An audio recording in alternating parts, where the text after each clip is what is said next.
दोबारा से natural face बनाना काफ़ी मुश्किल है। एक मृत शरीर का फेस लेकर एक जीवित व्यक्ति जिसमें कि चेहरा जो है क्षतिग्रस्त है, उसमें हम ये इस्तेमाल कर सकते हैं। मूवीज़ में इसका काफ़ी आसान तरीका दिखाया गया है। सिर्फ चमड़ा ही नहीं, चेहरे की हड्डी, उसमें भी कुछ इम्प्लांट्स वगैरह डाल के चेहरे को चेंज किया जाता है। यंग लड़का था, जेसीबी चला रहा था और एक पहाड़ी इलाके में उसकी जेसीबी पलटने की वजह से उसकी बाजू जेसीबी के नीचे आ गई, उसको क्रश इंजरी हो गया। तकरीबन मुश्किल था उसकी बाजू को बचाना। हड्डी को रिपेयर किया गया, खून की नाड़ियां, नसें, उस पर चमड़ा लगाया गया। आज की डेट में वो युवक जो है पूरी तरह से ठीक है।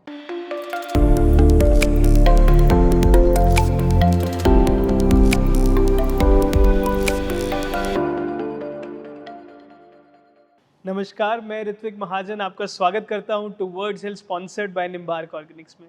इस शो के माध्यम से हम आप तक लेकर के आते हैं एक एक्सपर्ट पैनल ऑफ डॉक्टर्स जो कि मदद करती है लेने में आपको right health decision at the right time. इसी मुहिम में आज हमारे साथ जुड़ने जा रहे हैं डॉक्टर राहुल गोरखा जी, जो कि एक प्लास्टिक सर्जन है एट एम्स जम्मू। डॉक्टर साहब, आपका बहुत बहुत स्वागत है हमारे शो में। थैंक यू जी डॉक्टर साहब, सबसे पहले मैं अपने दर्शकों को बताना चाहूँगा आपके बैकग्राउंड के बारे में कि कैसे इतना स्पेसिफिक एरिया जो है मेडिकल साइंस में आपने चूज़ किया, इसके पीछे क्या मोटिवेशन रही और एक प्लास्टिक सर्जन का क्या रोल होता है। मेरी शुरू की पढ़ाई एमएस तक जीएमसी जम्मू से हुई। जी डॉक्टर साहब। उसके बाद मैं एम्स न्यू दिल्ली में एज ए रेजिडेंट रहा और वहीं पे मैंने अलग अलग तरह के केसेस देखे जिनमें प्लास्टिक सर्जरी के द्वारा उनका ट्रीटमेंट किया जाता था और मेरा इंटरेस्ट प्लास्टिक सर्जरी में हुआ।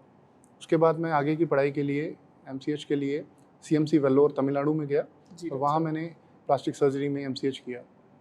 और उसके बाद क्योंकि मेरा होम टाउन जम्मू है और मैं यहाँ पे आगे की प्रैक्टिस के लिए आया, यहाँ मैंने गवर्नमेंट और प्राइवेट सेक्टर दोनों में काम किया और आज की डेट में मैं एम्स जम्मू में एज प्लास्टिक सर्जन हूँ। जी डॉक्टर साहब, एक प्लास्टिक सर्जन का रोल एक आर्टिस्ट से कम नहीं होता, क्योंकि उसको कई तरह की चीज़ें करनी पड़ती है in terms of perfection, shape देना एक सर्जरी के बाद एक पेशेंट को, ताकि वो कॉस्मेटोलॉजी एक अच्छा दिख सके, राइट। तो थोड़ा सा मैं प्लास्टिक सर्जरी के बारे में जानना चाहूँगा कि क्या प्रोसेस होता है और कितनी तरह की प्लास्टिक सर्जरीज होती हैं। सबसे पहले प्लास्टिक सर्जरी जो है ये ग्रीक वर्ड है प्लास्टिकोस, उससे बना है। जी डॉक्टर साहब। इसका मतलब होता है टू मोल्ड और टू चेंज द शेप। हमारा काम इससे भी ज़्यादा विस्तृत है। प्लास्टिक सर्जरी कॉस्मेटिक और रिकन्स्ट्रक्टिव सर्जरी ये दोनों में डिवाइडेड है। कॉस्मेटिक सर्जरी है अगर कोई इंसान नॉर्मल है लेकिन उसमें और सुधार चाहता है और अपनी अपीयरेंस इंप्रूव करना चाहता है, सो हम उसमें कॉस्मेटिक सर्जरी करते हैं। जी। लेकिन अगर कोई व्यक्ति जन्म से या किसी एक्सीडेंट की वजह से या किसी बीमारी की वजह से अगर उसके शरीर का कोई अंग क्षतिग्रस्त हो गया है, सो उसको पुनर्निर्माण करने के लिए हम रिकन्स्ट्रक्टिव सर्जरी का इस्तेमाल करते हैं। तो ये दो फील्ड हैं जो मिल के प्लास्टिक सर्जरी बनाते हैं। जी डॉक्टर साहब। डॉक्टर साहब, प्लास्टिक सर्जरी का जब हम नाम सुनते हैं प्लास्टिक, तो बहुत लोग घबरा जाते हैं कि सर्जरी में कहीं प्लास्टिक तो नहीं डालना पड़ेगा चेहरे पर या शरीर के किसी और अंग पे। ये बात कहाँ तक सच है? क्योंकि मैंने बड़ी जगह ये मिथ सुना है कि प्लास्टिक सर्जरी करने के बाद कहीं आप हीट में नहीं जा पाएंगे या बहुत ज़्यादा कोल्ड टेम्परेचर में नहीं जा पाएंगे। तो किस हद तक ये बात सच है पोस्ट सर्जरी, और क्या सचमुच में प्लास्टिक सर्जरी में प्लास्टिक डाल के सर्जरी की जाती है? सो जैसा मैंने बताया प्लास्टिक सर्जरी जो है ये प्लास्टिकोस वर्ड से बना है। सो इसका मतलब प्लास्टिक नहीं, बट ये है कि हम शरीर के किसी भी हिस्से को दोबारा से उसकी शक्ल बदल सकते हैं, उसका पुनर्निर्माण कर सकते हैं और इस तरह से हम पेशेंट की जो अपनी शारीरिक रचना है उसमें सुधार कर सकते हैं। जी। इसमें जहाँ तक हो सके हम एक मरीज़ के अपने टिश्यू को ही इस्तेमाल करते हैं जो कि नेचुरल रहता है, पर जिन केसेस में हमें नेचुरल टिश्यू की कमी हो तो हम उसमें आर्टिफिशियल चीज़ें जैसे कि सिलिकॉन इम्प्लांट्स हैं जी। या फिर हम किस और मटेरियल्स हैं जैसे उनका भी इस्तेमाल कर सकते हैं। जी। आपने जो अल्टरनेट मटेरियल की बात की डॉक्टर साहब, कितने रिलायबल मटेरियल्स होते हैं और कितना लाइफ होता है? क्या एक पूरी जीवन शैली में वो रिप्लेसमेंट की ज़रूरत, मेंटेनेंस की ज़रूरत नहीं पड़ती? किस तरह का वो रहता है? सो जब शुरुआत हुई थी तो उसमें कुछ ऐसे मटेरियल थे जो हमारे शरीर के साथ कंपैटिबल नहीं थे। जी। तो कुछ देर के बाद वो कुछ प्रॉब्लम करना शुरू कर देते थे, लेकिन आज की डेट में ओवर जनरेशन्स ये मटेरियल इतने रिफाइन हो चुके हैं कि इनको बायो मटेरियल्स भी बोला जाता है।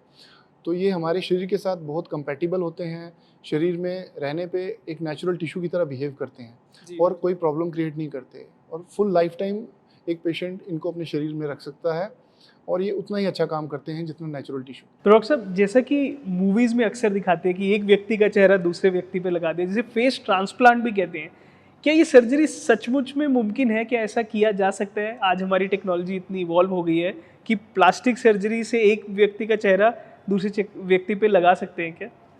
ज़रूर ये हो सकता है। किसी भी केस में जहाँ पे फेस पूरी तरह से क्षतिग्रस्त है, जी डॉक्टर। उसमें हमारे पास और कोई तरीका नहीं होता है कि फेस, क्योंकि दोबारा से नेचुरल फेस बनाना काफ़ी मुश्किल है। उसमें हम एक मृत शरीर से उसका फेस लेकर एक जीवित व्यक्ति जिसमें कि वो चेहरा जो है क्षतिग्रस्त है, उसमें हम ये इस्तेमाल कर सकते हैं। उसको फेस ट्रांसप्लांट बोलते हैं। जी डॉक्टर। मूवीज़ में इसका काफ़ी आसान तरीका दिखाया गया है, जिसमें एकदम अगले ही सीन में चेहरा टोटली हूबहू किसी और इंसान की तरह हो जाता है। हालांकि इसमें और बहुत सारी टेक्निकलिटीज़ इन्वॉल्व होती हैं और सिर्फ चमड़ा ही नहीं, उसके अलावा चेहरे की हड्डी, उसमें भी कुछ इम्प्लांट्स वगैरह डाल के चेहरे को चेंज किया जाता है, जैसा कि आजकल कुछ मूवीज़ में भी आप देख रहे हैं। तो ये सब आज की डेट में पॉसिबल है। डॉक्टर साहब, फेस ट्रांसप्लांट जैसी सर्जरी में लीगल इम्प्लीकेशंस को कैसे ध्यान में रखा जाता है कि एक व्यक्ति का चेहरा दूसरे व्यक्ति पे लगा देना, तो बहुत लीगल इम्प्लीकेशंस भी होती होंगी, उन चीज़ों का कैसे ध्यान रखा जाता है? अभी के लिए इंडिया में इसके लिए कोई अभी लीगल लेजिस्लेशन नहीं है और ना ही ऐसी कोई सर्जरी अभी इंडिया में हुई है। हाँ, फॉरेन में ये सर्जरीज हुई हैं। इनके लिए काफ़ी सारी फॉर्मेलिटीज़ रहती हैं, कंसेंट रहती है दोनों फैमिलीज़ की तरफ से, और ये चीज़ रजिस्टर की जाती है। जी। और इस सब के साथ मैं ये बता दूं कि ट्रांसप्लांट के बाद हूबहू पहले वाले व्यक्ति की शक्ल ट्रांसफ़र नहीं हो सकती, क्योंकि हमारे जो चेहरे की बनावट है ये सिर्फ मांस से नहीं है, इसके नीचे हड्डियां हैं, मांसपेशियां हैं। जब तक वो पूरी चीज़ें हम ट्रांसफ़र नहीं करते तो हूबहू शेप वैसी नहीं होगी। हाँ, स्किन जो है, हमारा जो बाहर का पार्ट है, वो ज़रूर हम ट्रांसफ़र कर सकते हैं, मगर वो शक्ल फिर भी हूबहू ओरिजिनल इंसान की तरह नहीं होगी। जी डॉक्टर साहब, जब आपका मुझे इंट्रोडक्शन आया उसमें एक बहुत स्पेसिफिकली लिखा था बर्न सर्जन। ये बर्न क्या चीज़ होती है और बर्न सर्जरी के द्वारा कैसे पेशेंट्स को ट्रीटमेंट दिया जाता है? ऐसी चीज़ जिससे हमारी शरीर का तापमान नॉर्मल से बहुत ज़्यादा या बहुत कम हो जाए, दोनों से बर्न हो सकता है। आमतौर पे हम समझते हैं कि सिर्फ आग से ही जल सकते हैं, मगर मैं बताना चाहूँगा कि एक टर्म है फ्रॉस्ट बाइट। जो हमारे फौजी जवान जैसे सियाचिन में काम करते हैं या बहुत ठंडे एरियाज़ में, वहाँ पे उनकी जो चमड़ी है उसका तापमान बहुत नीचे जाने की वजह से उनमें भी वही डैमेज होता है जो एक जलने की वजह से होता है। सो ये बर्न इंजरीज़ इन कारणों से होती है। आमतौर से जो बर्न का कारण है वो रहती है फ्लेम बर्न, यानी कि आग से जलना, स्कैल्ड बर्न गर्म पानी से, केमिकल बर्न किसी भी केमिकल पदार्थ से, इलेक्ट्रिकल बर्न जो बिजली की करंट से हो सकता है, रेडिएशन भी बर्न कर सकती है, सूरज की रोशनी से भी बर्न हो सकता है। ये सब कारण है बर्न। जी डॉक्टर साहब, ये तो आपने मुख्य कारण बताइए, बट जो एक बर्न हो जाने पर एक पेशेंट को क्या फर्स्ट एड लेना चाहिए और फर्स्ट एड के बाद एक हॉस्पिटल उस बर्न पे कैसे काम करता है, उसके बारे में अगर आप हमारे दर्शकों को थोड़ा बताएं। तो बर्न कभी भी एक्सीडेंटली हो सकता है जी। किसी के साथ भी हो सकता है और कभी भी हो सकता है। सबसे पहले तो बेस्ट ट्रीटमेंट इज़ प्रिवेंशन। सो हमें ऐसे स्टेप्स लेने चाहिए जिससे बर्न के जो होने का कारण है वो कम से कम हो। इसमें फायर प्रिवेंशन सबसे पहले आती है। कोई भी ज्वलनशील पदार्थ जो है वो घर में नहीं होना चाहिए, या फिर ऐसी सेफ जगह होना चाहिए जहाँ बच्चे वहाँ ना पहुँच सकें। किचन में प्रिकॉशंस लेनी चाहिए। उसके अलावा जो केमिकल्स हैं उनको बच्चों की पहुंच से दूर रखना चाहिए। जब भी हम किसी इलेक्ट्रिकल अप्लायंस को इस्तेमाल करें तो हमें प्रिकॉशन लेनी चाहिए। अगर ये सब होने के बावजूद भी बर्न हो जाता है तो सबसे पहले हमारा जो पर्पज़ रहता है वो है कि पेशेंट को फर्स्ट एड दी जाए। फर्स्ट एड में आपके आता है जैसे कि टेम्परेचर बॉडी का उस टाइम बहुत ज़्यादा बढ़ गया होता है, सो हमें उसके टेम्परेचर को, तापमान को नीचे लाना है। उसके लिए सबसे आसान तरीका है ठंडा पानी डालना, पर वो उतना भी ठंडा ना हो कि जैसे बर्फ़ है, बट एक नॉर्मल टेम्परेचर का पानी, और वो 20 मिनट तक उस अंग पर डालते रहना है जब तक कि वो दर्द की सेंसेशन कम ना हो जाए। उसके बाद उस हिस्से को किसी भी साफ कपड़े से या ड्रेसिंग से कवर करना है और उस पेशेंट को डॉक्टरी सलाह के साथ एक हॉस्पिटल के पास शिफ्ट करना चाहिए। जी डॉक्टर साहब, कोई एक ऐसा एग्जाम्पल आप हमारे दर्शकों को देना चाहेंगे जिसमें एक सिवियर बर्न होने पे पेशेंट ने राइट स्टेप्स लेने की वजह से उसकी जान बची हो। ऐसा एक इंसिडेंस हुआ था जहाँ पे एक फैक्ट्री में एक सिलेंडर ब्लास्ट हुआ था और उसमें बहुत सारे पेशेंट्स हमारे पास आए थे। हैरानी की बात थी, उनमें 2 पेशेंट थे जो सबसे नज़दीक थे, लेकिन वो सबसे कम जले हुए पेशेंट थे। हमने जब उनसे पूछताछ की तो पता चला कि उन्होंने प्रोटेक्शन के सारे इक्विपमेंट इस्तेमाल किए थे। जिसमें फायर रेजिस्टेंट क्लोथिंग आती है, जलने से बचने के लिए वो कपड़े उन्होंने पहने हुए थे। उन्होंने फेस पे फेस शील्ड का इस्तेमाल किया हुआ था और जलने के बाद वो तुरंत 20 मिनट तक, जैसे हमने बताया, उन्होंने पानी का इस्तेमाल किया उस हिस्से को गर्मी से बचाने के लिए। तो जब तक वो अस्पताल आए उनको बाकियों के मुकाबले कम बर्न हुआ था और उनका सर्वाइवल जो था वो बेटर रहा। डॉक्टर साहब, आपने कुछ देर पहले बात की थी कि प्लास्टिक सर्जरी का वहाँ पर भी बहुत मुख्य रोल आता है जहाँ पर जन्म के द्वारा ही कोई डिफॉर्मिटी हो जाती है। ऐसी सर्जरीज के बारे में थोड़ा हमारे दर्शकों को बताएं कि ये सर्जरीज का किस तरह, जैसे हमें सुनने में आता है कि कुछ लोगों की some people are born with extra finger या कोई एक तरह की डिफॉर्मेशन होती है बॉडी में, ऐसी चीज़ों को कैसे ट्रीट किया जाता है? तो जैसा मैंने बताया, रिकंस्ट्रक्टिव सर्जरी इस चीज़ को टैकल करती है। इसमें कंजेनाइटल एनोमलीज बोलते हैं या जन्मजात रोग। इसमें मुख्यतः हम देखते हैं क्लेफ्ट लिप और पैलेट, जो होंठ का कटा होना है, तलुए का कटा होना, हाथ की जो बनावट है उसमें कुछ प्रॉब्लम होना, लाइक किसी की एक्स्ट्रा फिंगर हो सकती है या फिंगर्स डेवलप नहीं होती हैं या फिंगर्स आपस में जुड़ी होंगी या कई बार पूरी बाजू या पूरी टांग जो है वो डेवलप नहीं हुई होगी। इस तरह की कंजेनाइटल एनोमलीज जो हैं, इनका ट्रीटमेंट प्लास्टिक सर्जरी से हो सकता है। अगर तो वो पार्ट डेफिशिएंट है, यानी वो बना ही नहीं है, तो उसका निर्माण किया जाता है शरीर के दूसरे हिस्से से टिश्यू को लेके। अगर वो पार्ट है मगर उसकी शक्ल खराब है या डिफॉर्म्ड है, उसको भी सुधार किया जा सकता है कुछ सर्जरीज के द्वारा। जो तलुआ कटा है या फिर होंठ किसी का कटा है, उसके लिए सर्जरीज है जिससे वो पेशेंट जो है बिल्कुल नॉर्मल पेशेंट की तरह अपना जीवन बिता सकता है। जी डॉक्टर साहब, जैसा कि आपने बात किया, कितना सक्सेस रेट रहता है ऐसी सर्जरीज का, और कोई एक एग्जाम्पल के माध्यम से अगर आप हमारे दर्शकों को बताएं जिसमें रीजनरेटिव सर्जरी करने के बाद पेशेंट आज अब अपना जो है नॉर्मल फंक्शनैलिटी के साथ जीवन जी रहा है। इसमें मैं ये कहना चाहूँगा कि पहले हमारे ट्रीटमेंट में, सर्जिकल ट्रीटमेंट में फोकस रहता था कि पेशेंट की सिर्फ जान बचाना।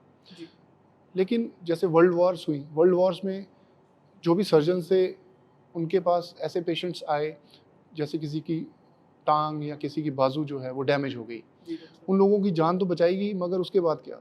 उसके बाद उनका जो जीवन था वो उनके लिए बदल गया।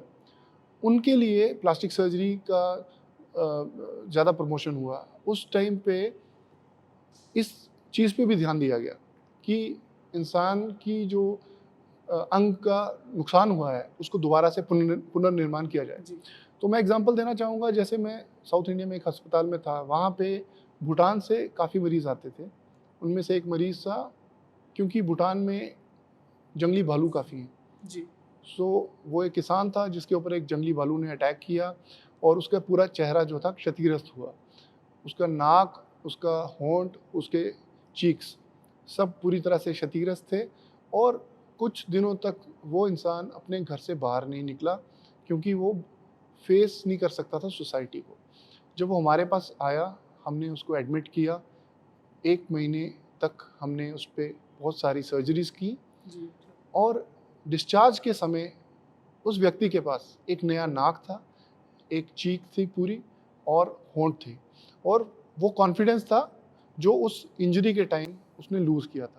ये हमारी फील्ड की एक बहुत ही सेटिस्फाइंग चीज़ है कि एक इंसान अपने नॉर्मल जीवन में वापस जा सकता है।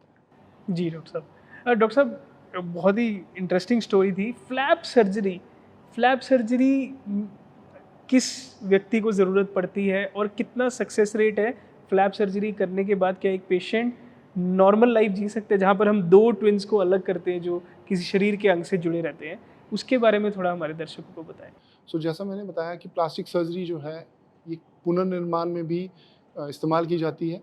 जब भी ऐसा कहीं पे डिफेक्ट दिखता है, जैसे 2 बच्चों को, सिर से जुड़े हुए बच्चों को अलग किया गया, तो वहाँ पे जो डिफेक्ट बना, वहाँ पे प्लास्टिक सर्जरी का प्रयोग किया गया उस डिफेक्ट को कवर करने के लिए।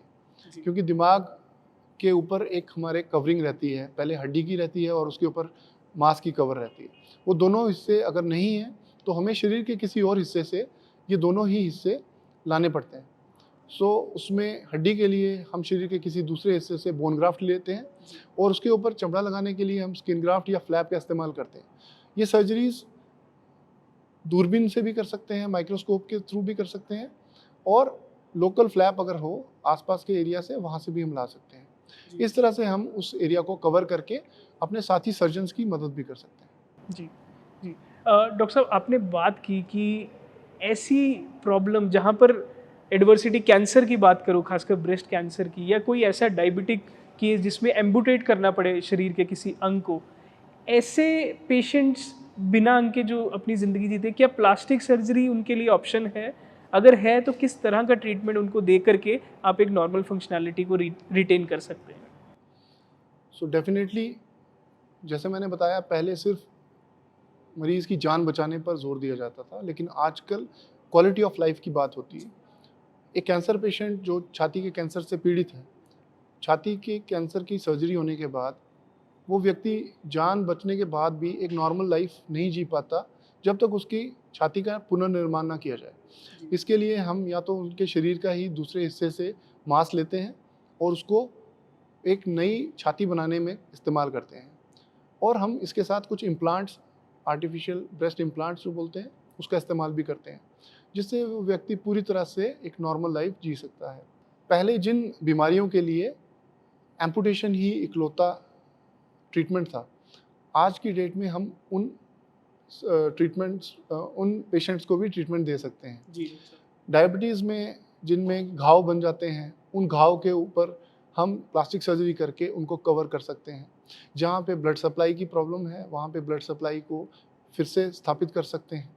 इस तरह से काफ़ी सारे टांगें या लिम्ब जो हैं, हम नुकसान होने से बचा सकते हैं। डॉक्टर साहब, बहुत इंटरेस्टिंग है ये तो। ऐसा साउंड कर रहा है कि जैसे कि हमने बीज डाला और पौधा उग के पूरा फल देने लगा।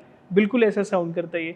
कितना समय लगता है एक पूरे बॉडी पार्ट को रीजनरेट करने में, और फाइनेंशियल इम्प्लीकेशन ऐसी सर्जरी की कितनी रहती है? इसके बारे में अगर आप हमारे दर्शकों को थोड़ा बताएं। तो आपने बिल्कुल सही बताया है। जैसे एक पौधा लगाने के लिए सबसे पहले आपको वहाँ पे खेत को तैयार करना पड़ता है। तो किसी भी अंग में जहाँ पे हमें फ्लैप या कोई दूसरी सर्जरी करनी है, पहले उस ज़ख्म को हमें असेसमेंट करनी होती है कि क्या वो सर्जरी के लिए लायक है या वहाँ कोई इन्फेक्शन है। उसको हम ड्रेसिंग से और कुछ प्रोसीजर्स करके पहले तैयार करते हैं और जब वो इतना हेल्दी टिश्यू हो जाता है जहाँ पे हम चमड़ा लगा सकें या फ्लैप कर सकें, फिर हम उस सर्जरी को वहाँ पे करते हैं। इसमें लोकल स्किन ग्राफ्टिंग हो सकती है, फ्लैप सर्जरी हो सकती है, माइक्रोवेस्कुलर सर्जरी जो माइक्रोस्कोप के अंडर होती है वो भी हो सकती है। तो ऐसा करके हम उस ऑर्गन और को कितना समय लगता है डॉक्टर साहब यूजुअली एक ऑर्गन को पूरा रीजनरेट करने में? ये समय जो है ये डिपेंड करता है पेशेंट हमारे पास किस हालत में आया है। जी।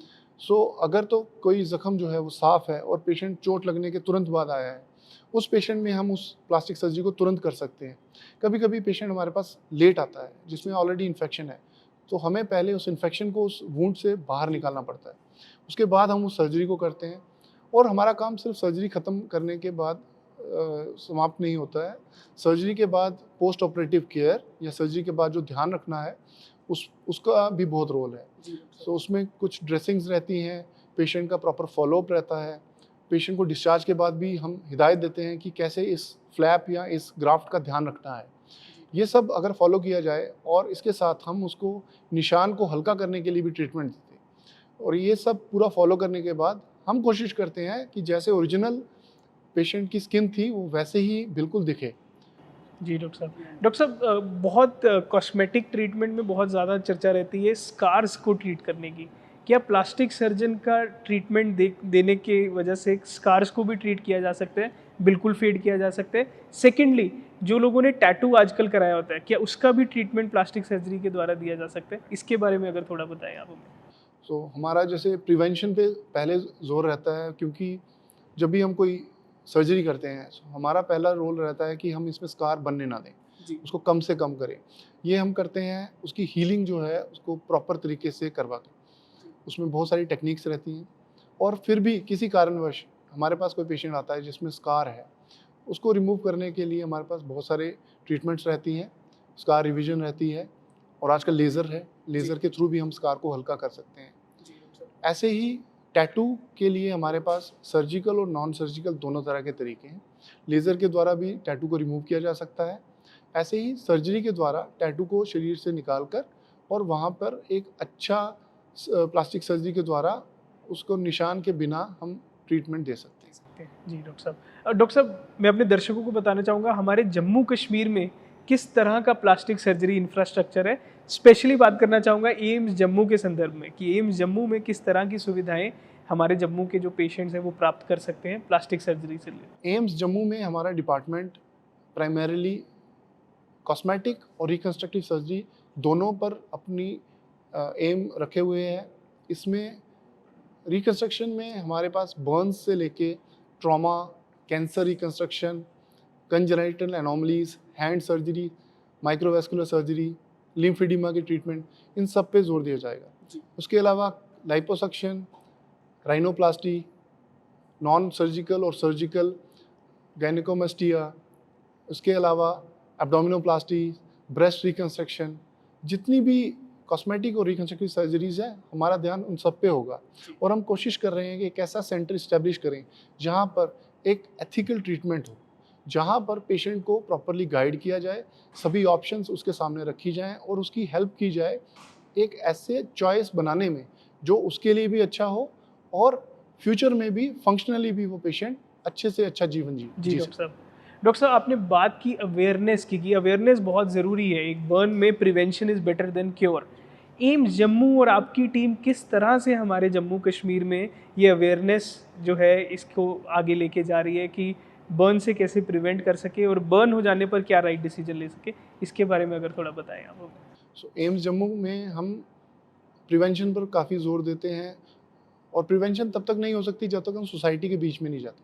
इसके लिए हमने एक बर्न्स अवेयरनेस, प्रिवेंशन और फर्स्ट एड प्रोग्राम स्कूल के बच्चों में चलाया, जिसके अंतर्गत हम 10 विभिन्न स्कूलों में गए और हमने तकरीबन 1000 के आसपास बच्चों को एजुकेट किया कि बर्न्स से हम कैसे अपने आप को बचा सकते हैं, कैसे घर पर ही हम एक अच्छी फर्स्ट एड दे सकते हैं जिससे कि बर्न्स की ट्रीटमेंट में काफ़ी मदद हो सकती है, और उसके बाद किन चीज़ों में, किन कंडीशंस में हमें एक हॉस्पिटल या डॉक्टर के पास बर्न्स के मरीज़ को लेके जाना चाहिए।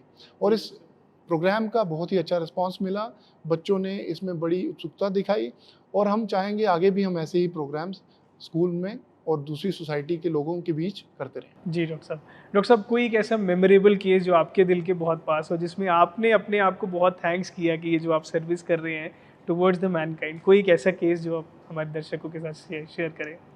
तो एक केस जो मुझे हमेशा याद रहेगा, मुझे रात को 2 बजे कॉल आई। एक यंग लड़का था जो जेसीबी चला रहा था, और एक पहाड़ी इलाके में उसकी जेसीबी पलटने की वजह से उसकी बाजू जेसीबी के नीचे आ गई और उसको क्रश इंजरी हो गया। क्रश इंजरी में हम मानते हैं कि बाजू के जितने भी पार्ट्स हैं, हड्डी, मांसपेशी और चमड़ी, सब डैमेज थे, और तकरीबन मुश्किल था उसकी बाजू को बचाना। लेकिन हमारी एक टीम ने उस पेशेंट पर ऑपरेट किया, हड्डी को रिपेयर किया गया, उसकी जो क्षतिग्रस्त मांसपेशियां थी, उसकी जो नाड़ियां थी, खून की नाड़ियां, नसें, और उस पर चमड़ा लगाया गया, और आज की डेट में वो युवक जो है पूरी तरह से ठीक है और अपनी रोज़मर्रा की ज़िंदगी जी रहा है। तो ये मेरे दिल के बहुत करीब है केस, और ये मुझे मोटिवेट करता है और भी इस तरह की ट्रीटमेंट्स पेशेंट्स को देने में। जी डॉक्टर साहब हम देखते हैं आमतौर पे बर्न इंजरी हो जाने पर लोग टोटके करते हैं, घर के घरेलू उपाय करते हैं। कितना सेफ है ये, अगर आप हमारे दर्शकों को बताएं, और क्या एक राइट डिसीजन लेना चाहिए एक बर्न होने पर? हमने बहुत बार देखा कि टूथपेस्ट जैसा पदार्थ जो है वो एक बर्न इंजरी पे लगाया जाता है, तो कितना सेफ है ये, इसके बारे में अगर आप थोड़ा हमारे दर्शकों को बताएं। इसी के लिए लोगों का जागरूक होना बहुत ज़रूरी है। अगर लोग सही ट्रीटमेंट ना करके टोटकों में या फिर अपने जो घरेलू नुस्खे हैं उनमें रहेंगे, तो 2 नुकसान होते हैं। एक, उन नुस्खों से डायरेक्ट डैमेज होता है, जैसे टूथपेस्ट लगाना, इसको कभी बर्न पे नहीं लगाना चाहिए क्योंकि इसके जो केमिकल्स हैं वो बर्न में और डैमेज करते हैं। दूसरा, जितनी देर पेशेंट हॉस्पिटल आने से पहले ये टोटके या फिर घरेलू नुस्खे करेगा, उतना ही उसमें इन्फेक्शन का चांस बढ़ जाएगा जी। और वो केस जो एक नॉर्मल ड्रेसिंग से या जल्दी ठीक हो सकता है, उसी केस को करने के लिए हमें ज़्यादा ट्रीटमेंट देनी पड़ेगी। जी डॉक्टर साहब। सो मैं ये चाहूँगा कि कोई भी ऐसी ट्रीटमेंट देने से पहले एक डॉक्टर से परामर्श ज़रूर करें। डॉक्टर साहब, मैं लाइपोसक्शन के बारे में जानना चाहूँगा कि आजकल सुनने में आता है लोगों का शरीर का मोटापा जब बहुत बढ़ जाता है, जिससे कई बीमारियों का उनको सामना करना पड़ता है, तो क्या प्लास्टिक सर्जरी के द्वारा उनका बॉडी का फैट जो है उसको भी रिड्यूस किया जा सकता है क्या? और क्या हमारे जम्मू में ऐसी सुविधा अवेलेबल है? सो लाइपोसक्शन, जैसे कि वर्ड सजेस्ट करता है, लाइपोस जो है वो फैट के लिए यूज़ होता है और सक्शन मतलब उसको एक मशीन सक्शन के थ्रू बॉडी से निकालना। सबसे पहले तो ये समझना ज़रूरी है कि फैट इज़ लाइट, तो फैट हल्का होता है। फैट के निकालने से वज़न में ज़्यादा फ़र्क नहीं पड़ता है। सो लाइपोसक्शन जो है ये वेट लॉस प्रोसीजर नहीं है, ये बॉडी कंटूरिंग प्रोसीजर है। ओके। सो बॉडी कंटूरिंग मतलब शरीर की जो शेप है, जो मोटापे की वजह से बिगड़ी हुई है, उसको हम रीशेप कर सकते हैं। इसमें हमारे पास मशीन्स रहती हैं, कुछ इंस्ट्रूमेंट्स रहते हैं और सबसे अच्छी बात, इसमें कोई बड़ा इंसिजन या चीरा नहीं देना पड़ता।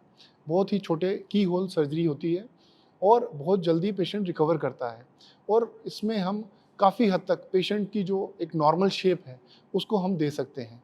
मगर इसके साथ हम पेशेंट से एक्सपेक्ट करते हैं कि वो एक डिसिप्लिन लाइफ रखे, ताकि सर्जरी होने के बाद भी वो उस शेप को मेंटेन कर सके।